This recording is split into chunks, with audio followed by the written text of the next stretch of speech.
નમસ્કાર દર્શક મિત્રો, હોટલાઇન ન્યૂઝમાં આપનું સ્વાગત છે. 2024 લોકસભાનું ઇલેક્શન, ભારતીય જનતા પાર્ટીનો વિજય રથ 240 સીટ પર આવીને અટકી ગયો ત્યારે મોટા મોટા પ્રખર રાજકીય પંડિતોએ આગાહીઓ કરી હતી કે આ ભારતીય જનતા પાર્ટીના વળતા પાણી છે. હવે વિરોધ પક્ષને કંઈક સત્તામાં સ્થાન મળશે અથવા ગમે ત્યાં એ લોકોનો ગજ વાગશે એવી ધારણાઓ કરવામાં આવતી હતી, એવા પ્રકારના નિવેદનો આવતા. પરંતુ આ ઇલેક્શન પછી જેટલા પણ ઇલેક્શન આવ્યા એમાં ભારતીય જનતા પાર્ટીએ એકાદ બે રાજ્યને બાદ કરતા તમામ સ્થળ પર તમામ રાજ્યોમાં ભવ્ય વિજય મેળવ્યો છે. વાત કરીએ ગુજરાતની નગરપાલિકા અને પંચાયતોની ચૂંટણીમાં, તો એમાં પણ જિલ્લા પંચાયત, તાલુકા પંચાયતમાં પણ ભારતીય જનતા પાર્ટીએ 92% વધારે સીટો મેળવી છે. એટલે ભારતીય જનતા પાર્ટીનો આ જે વિજય રથ અથવા તો અશ્વમેઘ યજ્ઞ કર્યા પછી અશ્વને જે છૂટો મૂકવાની પરંપરા હતી કે એને જે કોઈ બાંધે એ રાજાએ એ રાજાની સાથે યુદ્ધ કરવું પડે. હાલમાં ભારતીય જનતા પાર્ટી દેશ પર એક ચક્રવર્તી શાસકની જેમ શાસન કરી રહી છે. ત્યારે ભારતીય જનતા પાર્ટીના આ વિજય રથ અને એની પાછળનું કારણ, એના વિશે આપણી સાથે વિશદ ચર્ચા કરશે સુરત શહેરના જાણીતા સિનિયર પત્રકાર હિમાંશુભાઈ ભટ્ટ. હિમાંશુભાઈ, સ્વાગત છે આપનું. નમસ્કાર, પ્રણામ. જી હિમાંશુભાઈ, ભારતીય જનતા પાર્ટીના અશ્વમેઘ યજ્ઞનો આ જે અશ્વ છૂટો મૂકવામાં આવ્યો છે અને જ્યાં જાય ત્યાં વિજયી થઈને આવે છે, એની પાછળના કારણો શું? સૌથી મોટું કારણ શું ખબર છે કિરીટભાઈ? જી, સૌથી મોટું કારણ એ છે કે ભારતીય જનતા પાર્ટીને ખબર છે તે લોકો ક્યાં જઈ રહ્યા છે, તેમને ક્યાં જવાનું છે, તેમનું અંતિમ ગંતવ્ય સ્થાન શું છે, ફાઇનલ ડેસ્ટિનેશન શું છે. એટલે કોઈ પાથરના પાથરીને ભાજપની ઓફિસમાં સૂઈ રહેલો કાર્યકર જો વડાપ્રધાન બની શકતો હોય દેશ, એક જમાનામાં અમદાવાદની અંદર ભાજપના કાર્યાલયમાં એક ચટાઈ પાથરીને સૂઈ રહેનાર નરેન્દ્ર દામોદર દાસ મોદી દેશનો વડાપ્રધાન બની શકતો હોય, એટલે તે પણ એક નહીં, બે નહીં, ત્રણ વાર, તો ભાજપમાં કોઈ પણ વ્યક્તિ જો એમનું ગજુ હશે તો મુખ્ય પ્રધાન વડાપ્રધાન બની શકશે. આ વાતને પ્રસ્થાપિત કરે છે. અને જ્યાં આ વાત પાર્ટીના મૂળભૂત કાર્યકરને ખબર પડી જાય કે કંઈ પણ થઈ શકે છે, આજે છે ને કંઈ પણ થઈ શકે છે, એનીથિંગ કેન હેપન, એનાથી કાર્યકરો મોટિવેટેડ થાય છે.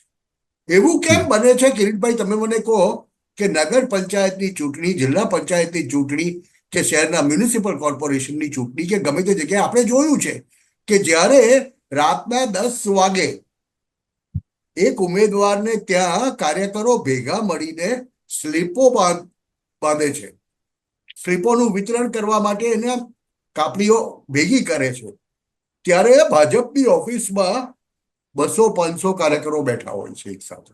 બીજી કોઈ પાર્ટીની એમાં કેમ નથી દેખાતું? એટલે તમે જે કહો છો ને કે અશ્વમેઘ યજ્ઞ ખુલ્લો મૂક્યો, એનું કારણ શું?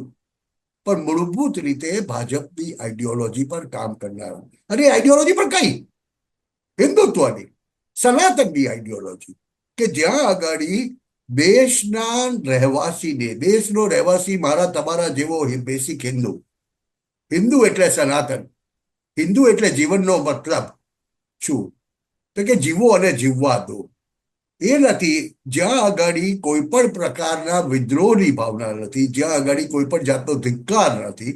આ આઈડિયોલોજીથી કામ કરતી રાજકીય પાર્ટી હોય અને એમાં એની સાથે રાષ્ટ્રીય સ્વયંસેવક સંઘ જેવું એક એનજીઓ મળે કે જેનામાં એક શક્તિ છે કે જે ઘરે ઘરે જઈને કાર્યકરને બહાર લાવીને રાષ્ટ્રપ્રેમ માટે વોટ કરવા માટે પ્રેરિત કરે.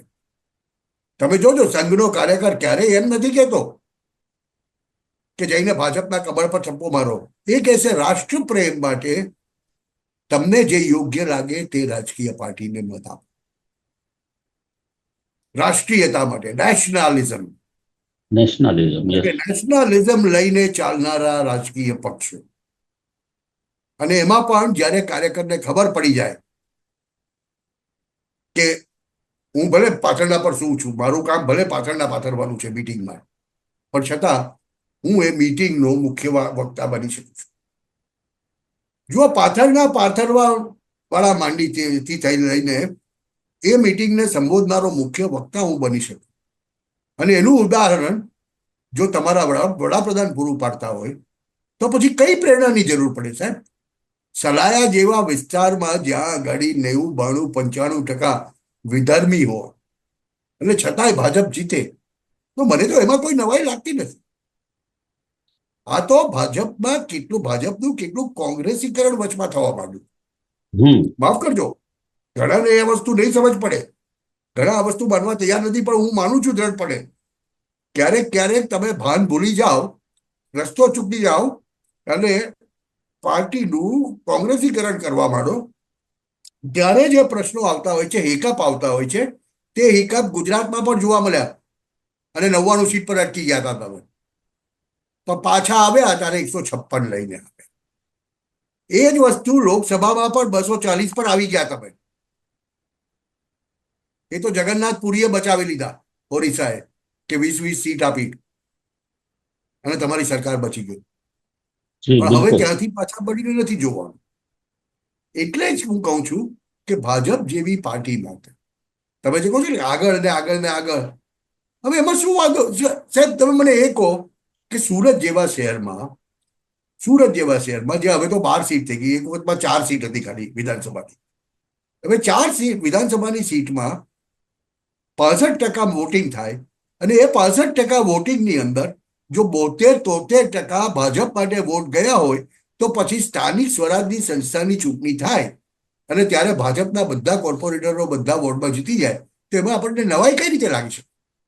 બિલકુલ. આ જ વસ્તુ જિલ્લા પંચાયત, ગ્રામ પંચાયતની છે કે મૂળભૂત રીતે રાષ્ટ્રનો નાગરિક હવે પોતાની જાત પ્રત્યે જાગૃત થયો છે, સંવેદનશીલ બન્યો છે સનાતન તરફ, અને એને ખબર છે કે હવે અમારા હિતની વાત કોણ કરે છે અને બીજા હિતની વાત કોણ. જી. એટલે સ્થાનિક સ્વરાજની ચૂંટણીમાં આવે છે. જી, સ્થાનિક સ્વરાજ્યની ચૂંટણીની આપણે વાત કરી, આપણે રાજ્યના ઇલેક્શનોની વાત કરીએ તો રાજ્યમાં બમ્પર કહી શકાય એવું ગુજરાતનો વિજય, બમ્પર કહી શકાય એવો મહારાષ્ટ્રનો વિજય, મધ્યપ્રદેશ અને રાજસ્થાનનો વિજય, અને હરિયાણામાં તો માનો કે એ લોકોએ ઓલમોસ્ટ બધા સૂટ બનાવી લીધા હતા, સૂટ સીવડાવી લીધા હતા કે મુખ્યમંત્રી પદ તો કોંગ્રેસને જ મળવાનું છે, એટલે સુધીની તૈયારી, અને છેલ્લે ચિત્ર ફરી જાય છે. તો નહીં તો ત્યારે ભાજપનો તમે જે, જલેબીની ફેક્ટરી બનાવો ત્યારે બીજું શું થાય ભાઈ? જી, ચિત્ર નહીં ફરે તો બીજું જી, શું થાય? બિલકુલ. જલેબીની ફેક્ટરી, જલેબીને અને તમે ફેક્ટરીમાં બનાવવા માંડો. જી, અને દિલ્હીમાં કેજરીવાલનું શાસન તોડવું. કેજરીવાલ જે એક અથ્થું શાસન ચલાવતો હતો એવું કહી શકાય, કે કેજરીવાલને પરાજય આપવો, એની સાથે એની પાર્ટીને પણ ઘર ભેગી કરી દેવી અને એને 22 કે 24 ઉપર લાવીને અટકાવી દેવી. એટલે આ વિજયનું જે મૂળ મંત્ર છે એ શું છે? મૂળ મંત્ર તો સીધી સાદી વસ્તુ છે ભાઈ, જી. ભાજપ અને સંઘના કાર્યકરોનું એક થઈને કામ કરવું. સીધી ભાષામાં, સાદી ભાષામાં, લોકોને સમજાય તેવી ભાષામાં સમજાવીએ તો, જો ભાજપનો કાર્યકર છે, ભાજપનો કાર્યકર કામ કરે છે, તો ભાજપનો કાર્યકર આ શું છે?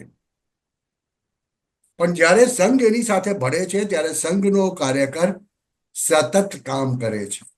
અને સંઘ અને ભાજપ મળીને જ્યારે કામ કરે અને દિલ્હી જેવા નાનકડા રાજ્યની અંદર 75,000 રોટલા મીટિંગો કરે, ત્યારે બાકી શું બચે ભાઈ? જી, મને બિલકુલ. કહો ને. એટલે ડોર ટુ અને આ ડોર કેમ્પેન સંગઠન, જેવું થઈ ગયું. યસ, અને ડોર બિલકુલ, ટુ બિલકુલ. ડોર ઘણી બધી જગ્યાએ તો મને જે ખબર પડે છે, લોકો સાથે વાત કરીએ છીએ ત્યારે ખબર પડે છે, તો ઘણી બધી જગ્યાએ તો 2-2 વાર લોકો ટચ થયા છે. જી. હવે આવી સ્થિતિમાં ગુરુ મંત્ર તો એક જ હોઈ શકે ભાજપના વિજય રથ માટે, કે ભાજપે હંમેશા ભાજપ અને સંઘે સાથે મળીને કામ કરવું પડશે જી ભારતને સુરક્ષિત રાખવું હોય તો. બિલકુલ બિલકુલ. ભારતીય જનતા પાર્ટીનું બીજું એક જે હું જાણું છું કે કેડર બેઝ પાર્ટી છે. ભારતીય જનતા પાર્ટી ના કાર્યકરો સમર્પિત કાર્યકરો છે, સમર્પિત કાર્યકરોની ફોજ છે આખી. તો એની વચ્ચે હું તો એટલે સુધી કહું છું કે પોલિટ બ્યુરોમાંથી જે રીતે આદેશ આવે કે કલકત્તાની બજારમાં કે વરસાદ પડી રહ્યો છે તો જે સામ્યવાદી જે છે એ લોકો છત્રી ખોલીને ચાલતા હતા એવું કહેવાતું એક સમય. મેં આ સાંભળેલું છે, જોયું નથી, સાંભળેલું છે. એવી જ રીતે ભારતીય જનતા પાર્ટીના કાર્યકરને જ્યારે કમલમમાંથી કોઈ આદેશ આવે છે ત્યારે એ લોકો બધા જ એના વાદ વિવાદ વિખવાદ એ બધું જ છોડી અને પાર્ટી માટે કામ પર લાગી જાય છે.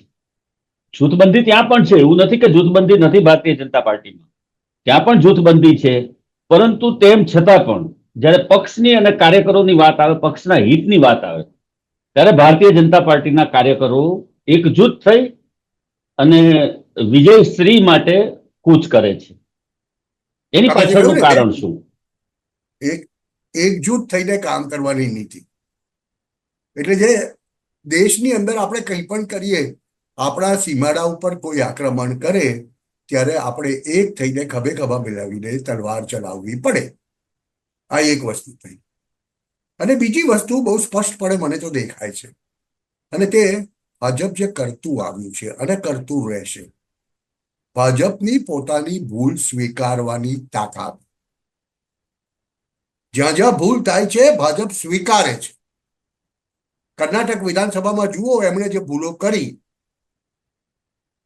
જાતીય સમીકરણોને નહીં સાધી શક્યા એ લોકો અને ખોટા નેતાને પ્રોજેક્ટ કર્યા, ભાજપ એ વસ્તુ સ્વીકારી શકે છે.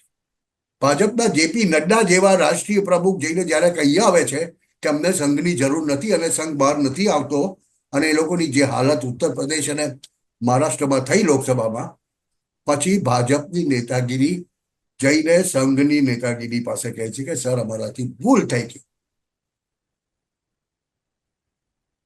એ સ્વીકારવાની તાકાત જ ભાજપને મહાન બનાવે છે. જી કેમ કે જ્યાં સુધી તમે તમારી ભૂલ નહીં સ્વીકારો ત્યાં સુધી એ ભૂલને સુધારવાનું કામ કઈ રીતે કરી શકો? જી બિલકુલ. ભાજપ જયારે ભૂલ સ્વીકારી લે, સામે પક્ષે જુઓ તમે રાહુલ ગાંધી, એ ક્યારે પોતાની ભૂલ સ્વીકારે છે? કોંગ્રેસ ભૂલ જ પોતાની નહીં ભૂલ સ્વીકારે. સ્વીકારતી નથી. આટલી આટલી હાર પછી પણ એમાંથી કઈ શીખતા નથી. હારમાંથી જે ન શીખે એ જીતનો દાવેદાર નથી હોતો. જે આ કોઈ પાર્ટી ભાજપને હોય, બસો કોઈ પણ ચાલીસ પક્ષ હોય. આવી, ભાજપને 240 આવી, એમાંથી એ શીખ્યું, તો પરિણામ એ છે કે 240 પછીની જેટલી વિધાનસભાની ચૂંટણીઓ આવી ત્યાં વિપક્ષનો કચ્ચર ઘાણ એમણે કાઢી દીધું. જી બિલકુલ. ભૂલ સ્વીકારવાની તાકાત. સાચા. અને અહીંયા જ ભાજપ બધાની ઉપર સ્કોર કરી દે છે. જી બિલકુલ બિલકુલ. એટલે હારમાંથી પણ શીખી અને નવા જોમ સાથે કાર્યકરોને મેદાનમાં ઉતારવા, કાર્યકરો પણ પોતાનું સર્વસ્વ સમર્પિત કરી અને કામે લાગી જાય છે. રોડમેપ તૈયાર કરવો, ચૂંટણીના પ્લાનિંગ કરવા, એ તમામ બાબતોને ફોલો કરવી, એના ફોલોઅપ લેવા, એને માટેની એક આખી કોર ટીમ છે ભારતીય જનતા પાર્ટી પાસે. સામે પક્ષે આપણે જોઈએ તો એક મોટો પક્ષ કહી શકાય એવો કોંગ્રેસ છે. તો કોંગ્રેસની અંદર એ મા દીકરાનું ને બેનનું જ શાસન ચાલે છે, કોઈ સુધારો થતો નથી. ગુજરાતની અંદર આપણે જોઈએ તો લગભગ હવે કોંગ્રેસ નામશેષ થઈ ગઈ છે એમ કહી શકાય. મહારાષ્ટ્રમાં એમનું ધોવાણ થઈ ગયું છે, મધ્યપ્રદેશમાં પણ એ જ પરિસ્થિતિ છે, રાજસ્થાનમાં પણ હવે આવન જાવન જેવી જ પરિસ્થિતિ છે. એટલે તમામ સ્તરે જુઓ તો કોંગ્રેસનું ધોવાણ થતું જાય છે, ભારતીય જનતા પાર્ટી વધુ ને વધુ મજબૂત બનતી જાય છે. અને જે પ્રમાણે ભાજપનો આ વિજય રથ આગળ વધી રહ્યો છે એને જોતા એવું લાગી રહ્યું છે કે આગામી 25 વર્ષ સુધી હજી કદાચ કોંગ્રેસને સત્તામાં આવતા વાર લાગશે. 25 વર્ષનો સમય તો મિનિમમ લાગશે. તમે પછી ગમે એટલી યાત્રાઓ કરો કે ગમે એટલા લોકોની વચ્ચે જાઓ કે અહીંયા સુરતમાં આવો તો હીરા ઘસવા માટે ઘંટી ઉપર બેસો કે અમદાવાદની અંદર રોડ પર બેસીને ફાફડા જલેબી ખાઓ, પરંતુ તમને સ્વીકારશે નહીં આ પ્રજા જ્યાં સુધી તમારામાં સુધારો નહીં થાય. અને કોંગ્રેસ માટે તો એવું કહી શકાય હિમાંશુભાઈ કે કોંગ્રેસ પાસે માત્ર નેતાઓ જ છે, એની પાસે કાર્યકરો નથી. અને ભારતીય હવે જનતા લોકોને પાર્ટી સીધી પાસે વાત સમજાવી કાર્યકરો દઉં ને અને કિરીટભાઈ, નેતાઓનું બહુ મોટું પીઠબળ આપણે છે. પીસ પેશન છોડી દઈએ, પીસ પેશન છોડી દઈએ, સીધી વાત લોકોને કરી દઈએ. જી જુઓ, અમિતભાઈ શાહ તમને હાથમાં સ્લીપોનું બંડલ લઈને નવી દિલ્હીની અંદર સ્લીપો વહેતા જોવા મળશે. જી. તમને રાહુલ ગાંધી ક્યારેય આ કરતા જોવા નહીં મળે. નહીં મળે. આ જે જિલ્લા પંચાયત તાલુકા પંચાયતની ચૂંટણીઓ ભાજપ જીતે છે એની પાછળનું એ છે કે ગ્રાઉન્ડ રૂટ લેવલ સુધી, ગ્રાસ રૂટ લેવલ સુધી ભાજપનો કાર્યકર કામ કરવા માટે તૈયાર અને તત્પર હોય છે. પછી એ નરેન્દ્ર દામોદર દાસ મોદી હોય, અમિતભાઈ શાહ હોય, રાજનાથ સિંહ હોય કે પછીથી આપણી રેખાબેન ગુપ્તા હોય. અને એટલે જ એના કારણે એ જે સંપર્ક છે એના કારણે જ ભાજપ બીજા રાજકીય પક્ષોનીથી જરાક વિપરીત દેખાય છે અને ઘણા બધા ફ્લોઝ હોવા છતાં પણ આજના રાજકારણમાં ટકી રહ્યો છે અને આવતા 25-30 વર્ષ ટકી રહેશે. જી જી દર્શક મિત્રો, તો આ હતા હિમાંશુભાઈ ભટ્ટ આપણી સાથે જોડાયા. ભારતીય જનતા પાર્ટીના વિજય રથને વધુ આગળ વધારી રહ્યા છે એના કાર્યકરો. જ્યાં પણ ચૂંટણી આવે છે, જ્યાં પણ કોઈ પણ ઇલેક્શન હોય છે, એમાં ભારતીય જનતા પાર્ટી અને સંઘના કાર્યકરો મેદાનમાં ઉતરે છે અને ભાજપને વિજયશ્રી અપાવે છે. ભારતીય જનતા પાર્ટીનો વિકલ્પ નજીકના ભવિષ્યમાં કંઈ દેખાતો નથી, પરંતુ એક વાત ચોક્કસ છે કે ભાજપની જે નીતિ રીતિ છે એમાંથી વિરોધ પક્ષોએ, પ્રાદેશિક પક્ષોએ ઘણું બધું શીખવાનું છે. ખાસ કરીને એમનું ચૂંટણી મેનેજમેન્ટ અને એમના કાર્યકરોની એકજૂથતા, આમાંથી એ લોકોએ ઘણું બધું શીખવું પડે એવું છે. હિમાંશુભાઈ, આપ અમારી સાથે જોડાયા અને આપણા દર્શક મિત્રો સાથે આપણે આ સરસ મજાની ચર્ચા કરી, એ બદલ આપનો ખૂબ ખૂબ આભાર. ધન્યવાદ. નમસ્કાર. પ્રણામ દર્શક. નમસ્કાર. આવા પ્રકારના વિડીયો તમને જોવા ગમતા હોય તો હોટલાઇન ન્યૂઝ ચેનલને લાઇક, શેર અને સબસ્ક્રાઇબ કરો.